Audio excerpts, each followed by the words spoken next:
William Wordsworth was a romantic poet. By that, I don't mean that he wrote love poems, but he wrote poems about the world we live in, which challenged people in the way they thought at the time. The Romantics believed that people should focus on the emotion that they feel while doing something or seeing something.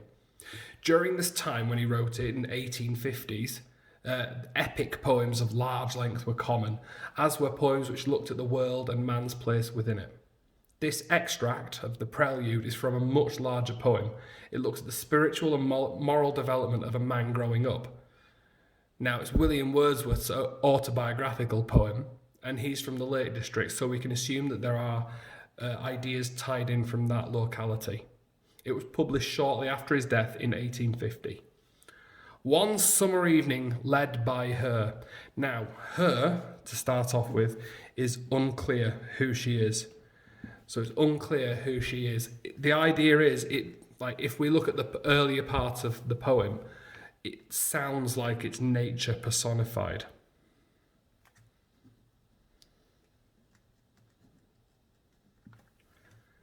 I found a little boat tied to a willow tree, and we've got this beautiful language, this happy rural image.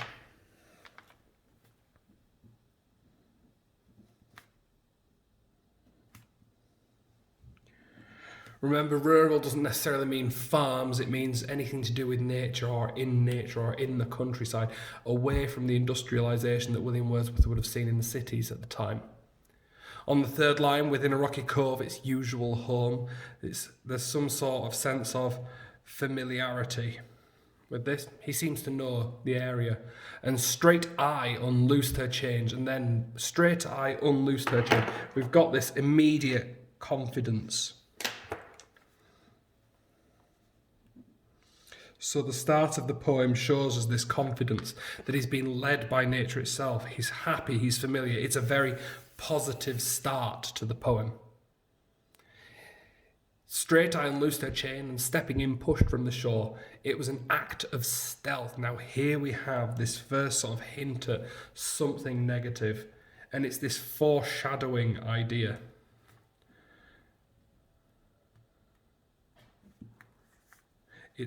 If you don't want to write that it's foreshadowing, if you're fed up of writing that word from your other literature texts, you could use the word ominous.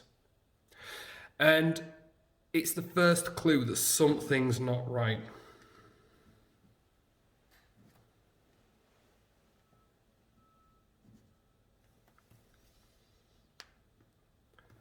I'll just make sure I highlight that. And then we have this idea of troubled pleasure. Now, when you have two words with different meanings forced together like this, that's called an oxymoron. Now, an oxymoron here hints at his guilt. Here, remember, when we're writing about his, we're talking about the author, the narrator, we're talking about Wordsworth. It is autobiographical. He's supposedly actually in this story. This is supposedly something that has happened to him. Nor without the voice of mountain echoes did my boat move on, leaving behind her still on either side small circles glittering idly in the moon, until they all melted into one track of sparkling light. Now, what's interesting in this section, from line 8 down to line 11, there's a succession of I sounds.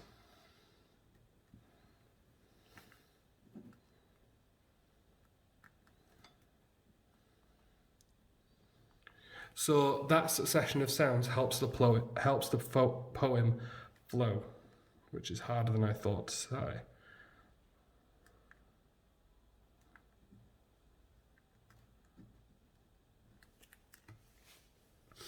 The idea of the poem flowing should feel like this is the boat moving across the lake as he's starting to row it.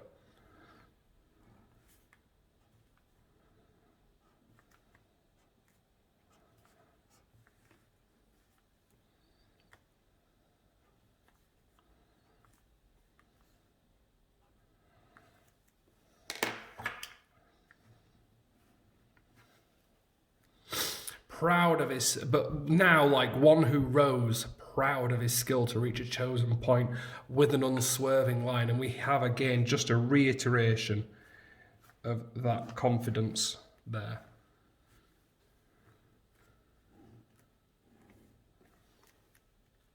I fixed my view upon the summit of a craggy ridge, the horizon's utmost boundary. Far above was nothing but the stars and the grey sky. And here we have this emptiness being contrasted really interestingly with what's happened in line 22. So we have this emptiness here, and then when he looks again at the horizon on line 22, this huge peak, black and huge, it's almost like this is the idea, the image later on has snuck up on him.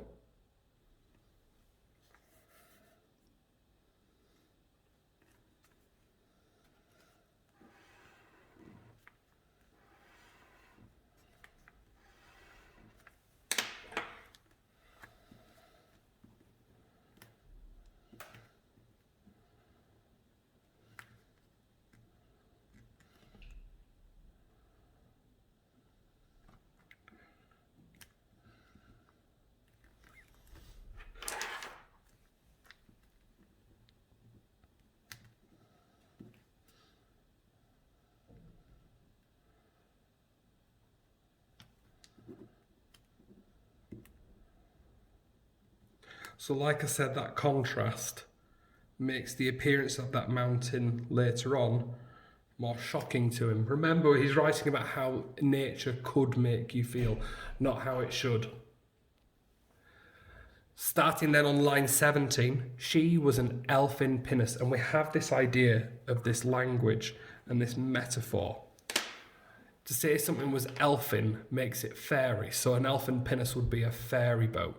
So it makes the scene magical.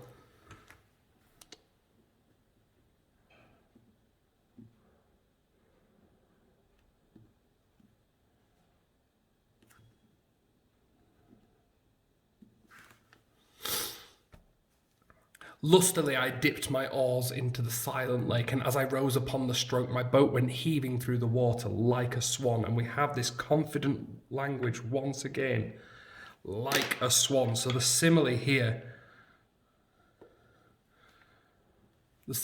one more time shows that he is confident and in control.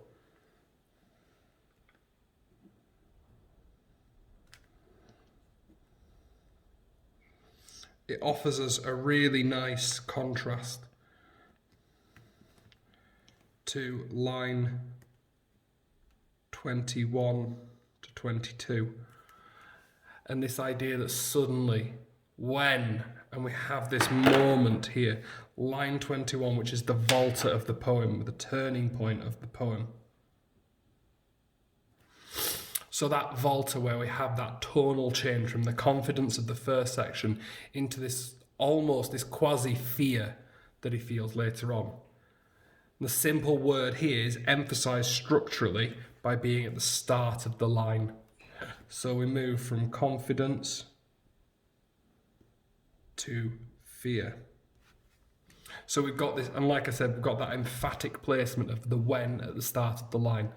From behind that craggy steep till then, the horizon's bound a huge peak, black and huge.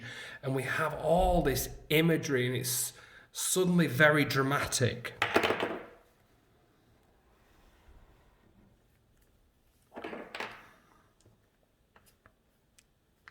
And that language is dramatic. And it shows us this darker tone.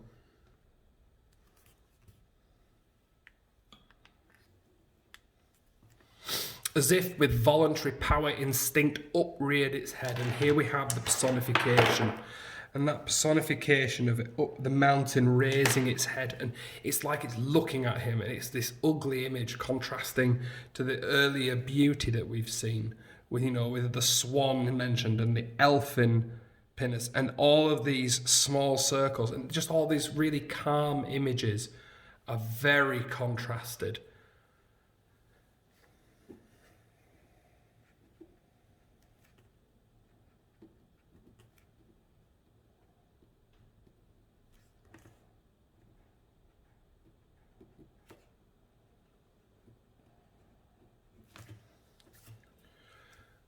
I struck and struck again, and still growing in stature. And now we start this language to see this language change and growing in stature. And now we have this language becoming fearful. That at this point, the narrator's rowing away from the mountain, and more as it rows away, more and more of the mountain seems to come into view. It's like the mountain's getting bigger, and it almost becomes nightmarish.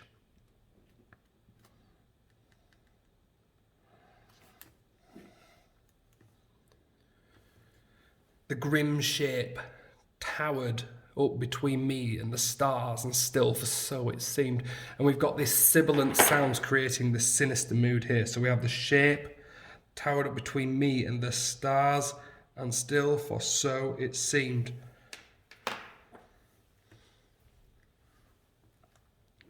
And the sibilance here is crucial to how this mood is created.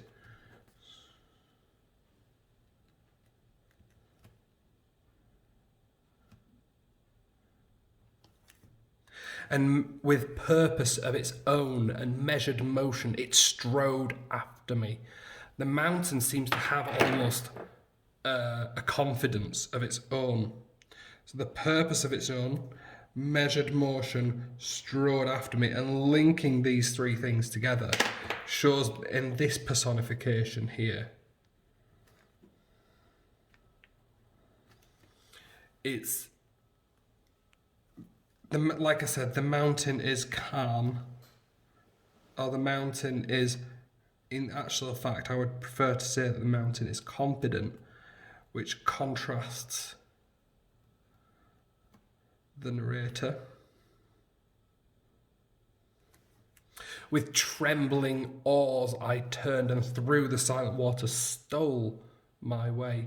And actually, if you look at the word stolen on the next page, starting with covert, and having these words here, it shows us really clearly that he is afraid and he feels guilty. What he feels guilty for is not sure, but the argument is that he's stolen the boat. So hence this water stole my way in the covert. He feels like he's an intruder, and he feels like he's done something wrong. It's almost like he's being punished here. Looking at the second part of this, if you're in the AQA anthology, it's the second half. So page 30, line 31, we carry on with back to the covert of the willow tree. There in her mooring place I left my bark, and through the meadows homeward went in grave and serious mood. Suddenly this tone has changed, and this fearful language is clear. This in grave and serious mood.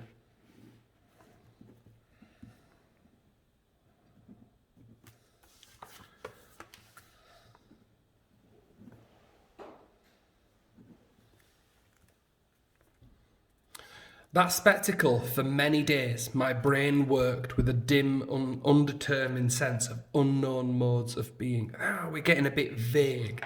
So this dim and undetermined sense of unknown modes of being, we've got vague language. And that vague language here shows us that the narrator doesn't understand what he's seeing.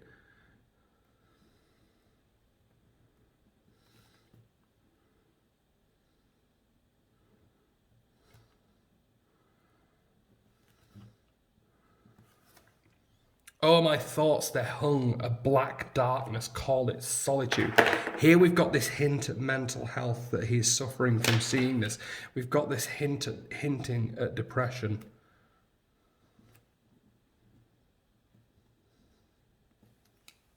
Or blank desertion, no familiar shapes remain, no pleasant images of trees, of sea or sky. And if we look back, they've got this return to some beautiful imagery, but this time it's in the negative. There's no pleasant images of sea or sky, no colours of green fields. We've got none of this positivity that we had earlier on in the poem.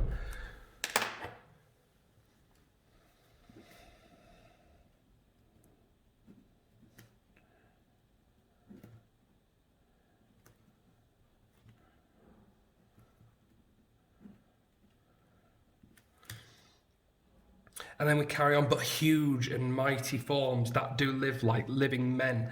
So here, nature is described as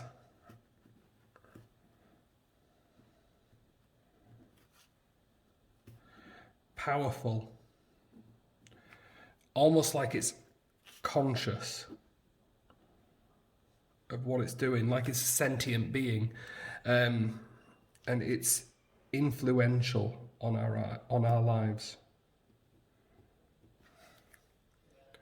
Looking down to the final image in the poem, and I would make a note that this is either structural or linguistic.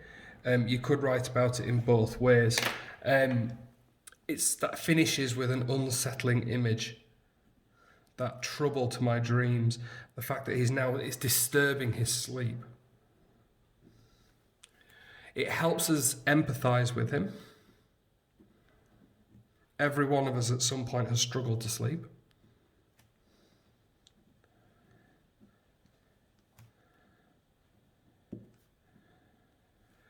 And we've also got this huge contrast to the tone and mood at the start.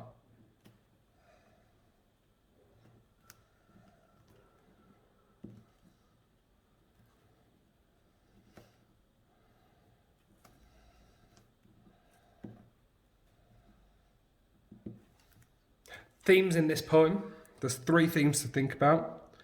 First of those would be confidence. And his confidence ebbs away.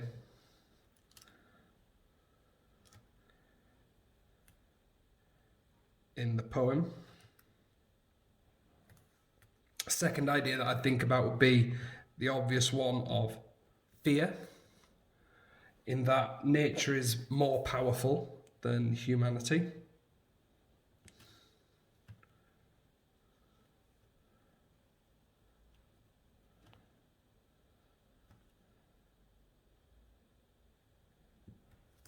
And then the final idea would be of the third section of the poem, this reflection.